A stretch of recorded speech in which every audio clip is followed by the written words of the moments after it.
How doing guys, SmartEntity here. So this is going to be the new Kela run as part of the event. So obviously we got a lot of new mods, we got the new weapon blueprint. But to get into it, so to get into the boss room, you need to quickly do this puzzle. Now this is definitely a benefit if you're solo, because all you need to do is step on a pad and shoot this, and then you're in. If you're in a squad of 4, all 4 players will need to be trusted to do that. And let's just say I'm not in the mood to depend on anyone. So here we got the new killer boss. Pretty simple. So there, I guess in theory, 5 phases.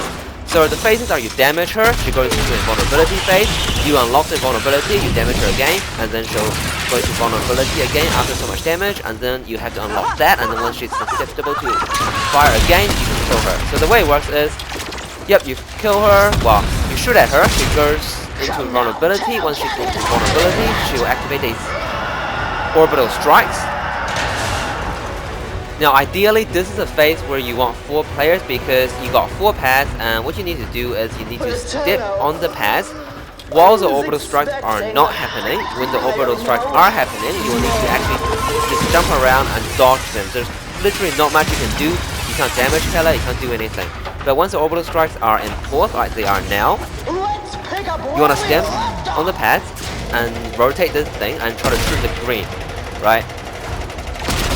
Now obviously if you're in a squad of 4, this can be done in sort of 1 round, right? If everyone takes a pad. If you're not in a squad of 4, you basically have to do this yourself 4 times while dodging these orbital strikes in between. Now as you can see here, because this is literally my 2nd time running this, I did it very inefficiently, right? Looking at it retrospectively, when I run this again, you know, the best way to do it, or jumping around, is just go from one end of the room to the other end of the room, right? In that sense, you wouldn't have to make a silly jump that results in going to the ground floor. So because when you are in the ground floor, when the orbital strikes do stop, you may not actually be ready, and you could be wasting precious time not standing on the pad shooting these green buttons. Now, I mean, I've tried a couple ways of doing this. One is just spamming, hoping that, because sometimes if you shoot a green, the next green happens immediately, not really giving you time to react. So if you constantly spam, you may hit it. Whereas if you do it based on a reactionary way, i.e. only shoot when you see the green, you hit the green, but then it'll cost you another rotation before you hit the next green if it happens right next to it. Obviously different guns give you different results. I use the bigger hit because the multi-pellet pretty much guarantees a hit. And after testing it here and there, I can't really say aiming or spamming is better, so just do whatever. Just be prepared for the grind. Now, on that note, on grinding, one thing to note is once you do this fight, you lose 50 points in your event, which means if you want to do this fight again, you need to run the 3rd map of the arena 5 times, so that's 10 points per run, to get back to 100 to run this again. And each time you run this, you lose 50 points.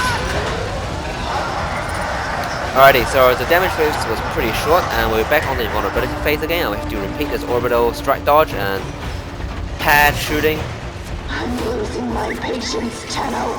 No more play.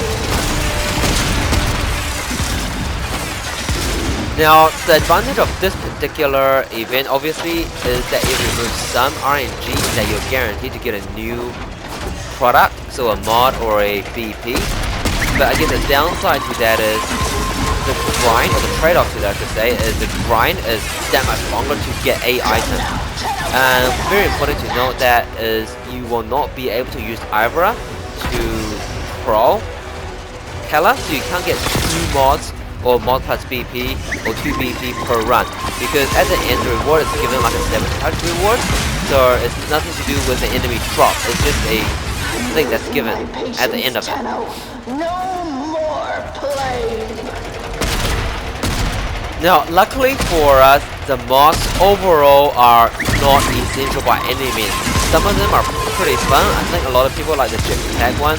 They're pretty fun, they're pretty good to look at, but for any kind of gameplay, they are not essential. The only thing that I would say may be essential is the blueprint. Now, this is actually the first time we've seen a weapon, or obviously with a blueprint, that is part of the event, that's also purchasable in the market. Now, we've actually never had that before, and the fact that it's purchasable, purchasable in the market and only for the event makes me think that after the event, the weapon blueprint will just, I don't know, maybe put on Kela in the normal boss fight or something like that.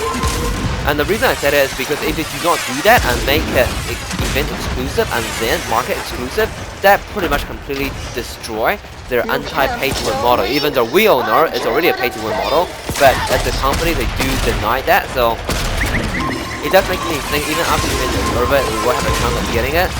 I personally am not gonna risk it, so I will run this a couple times until I get the BP, but once I do get the BP, I definitely will not be running this anymore or any longer for the mod, because it's really not that fun.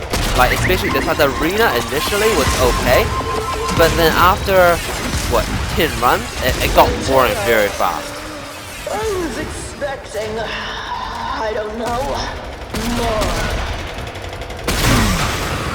I'm losing my patience, Tenno. No more playing.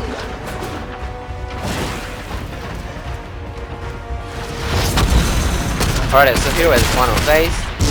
Yes, you can see not that many shots takes it out, and we see the question mark on the bottom left of our screen, not unlike the sabotage reward.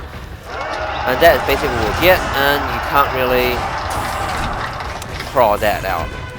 Alrighty, that's pretty much it. Thanks for watching, and I'll see you guys in the next video. Cheers, guys. Nicely done, Tenno.